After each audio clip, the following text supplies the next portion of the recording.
আসসালামু আলাইকুম। কথায় বলে পাপ বাপকেও ছাড়ে না। পদ্মা সেতুর ক্ষেত্রে সম্ভবত সেটাই হতে যাচ্ছে। যাদেরকে অব্যাহতি দেওয়া হয়েছিল, বলা হয়েছিল যে না, তারা দুর্নীতির সাথে যুক্ত না। এখন দেখা যাচ্ছে যে দুর্নীতি অনিয়মের প্রমাণ পাওয়া যাচ্ছে। বর্তমান দুদকের চেয়ারম্যান বলছেন যে সাবেক যে দুদকের চেয়ারম্যান বা দুদক কর্তৃপক্ষ গায়ের জোরে তাদেরকে দুর্নীতি থেকে অব্যাহতি দেওয়া হয়েছে। তার মধ্যে অন্যতম আছেন সৈয়দ আবুল হোসেন, আছেন সচিব মোশাররফ হোসেন, আরো অনেকে আছে।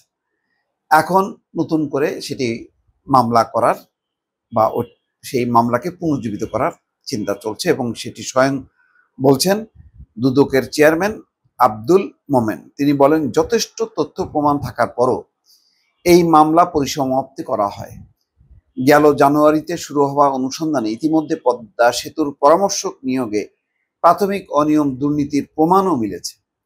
মঙ্গলবার দুদকের কার্যালয়ে সাংবাদিকদের কথা বলেন। এ সময় তিনি বলেন, গায়ের জোরেই পদ্মা সেতু দুর্নীতি মামলায় আসামিদের অব্যাহতি দিয়েছিলেন তৎকালীন দুর্নীতি দমন কমিশনের কর্তৃপক্ষ। এক প্রশ্নের জবাবে দুদক চেয়ারম্যান বলেন, পদ্মা সেতুর পরামর্শক নিয়ে যে বিভ্রান্তি ছিল সেটা নিয়ে মামলা হয়। মামলার উপাদানগুলো সঠিক থাকা সত্ত্বেও শেষ পর্যন্ত আদালতে এফআর ফাইনাল রিপোর্ট ট্রু বা নিষ্পত্তি প্রতিবেদন দাখিল করা হয়।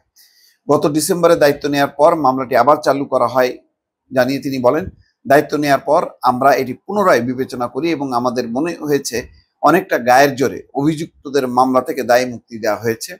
এই মামলাটি পুনর্জীবিত করা প্রয়োজন, এই জন্য আমরা নতুন করে তদন্ত শুরু করেছি। পদ্মা সেতুর অনিয়ম প্রসঙ্গে দুদক চেয়ারম্যান বলেন, সরকারি বিধিবিধান মেনে পিপিএ পিপিআর পুরোপুরি অনুসরণ করেই কাজ করতে হয়।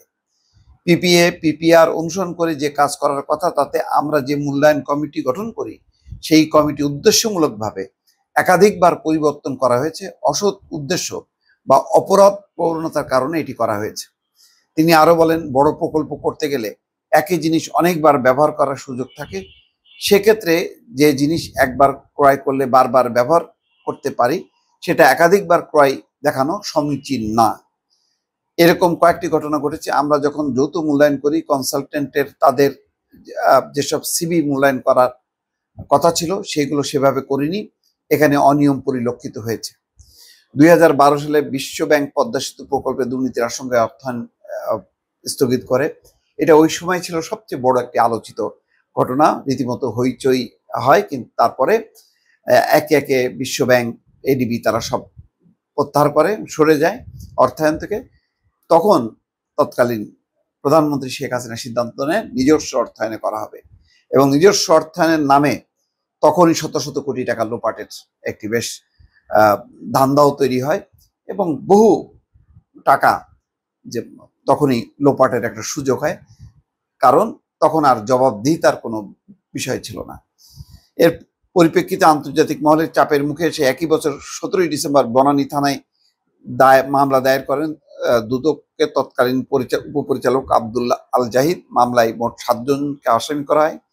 সেখানে ছিলেন তৎকালীন সচিব মোশাররফ হোসেন ভূঁইয়া, সাবেক তত্ত্বাবধায়ক প্রকৌশলী কাজী মোহাম্মদ ফেরদৌস, সাবেক সড়ক ও জনপথ বিভাগের নির্বাহী প্রকৌশলী মোহাম্মদ রিয়াজ আহমেদ জাবের, এপিসির উপব্যবস্থাপক গোলাম মোস্তফা, কানাডীয় প্রকৌশলী প্রতিষ্ঠান এসএনসি লাভালিনের ভাইস প্রেসিডেন্ট কেভিন ওয়ালেস, আন্তর্জাতিক প্রকল্প বিভাগের সাবেক ভাইস প্রেসিডেন্ট রমেশ সাহা এবং সাবেক পরিচালক মোহাম্মদ ইসমাইল। মামলার তৎকালীন আসামি ছিলেন তৎকালীন সেতু বিভাগের সচিব মোহাম্মদ মোশাররফ হোসেন ভূঁইয়া। তাকে গ্রেপ্তার করে সাময়িকভাবে চাকরিতে বরখাস্ত করা হয়, তবে পরে তিনি জামিনে মুক্তি পেয়ে পুনরায় চাকরিতে ফিরে আসেন। সেটা বিশাল এক ইতিহাস। সেই তার সম্পৃক্ততা আছে কিনা বা এই দুর্নীতির আর কারা কারা যুক্ত ছিলেন, যদি আবার নতুন করে সঠিকভাবে তদন্ত করা হয়, অনেক নাম বের হয়ে আসবে। দর্শক ভালো থাকবেন। আল্লাহ হাফিজ।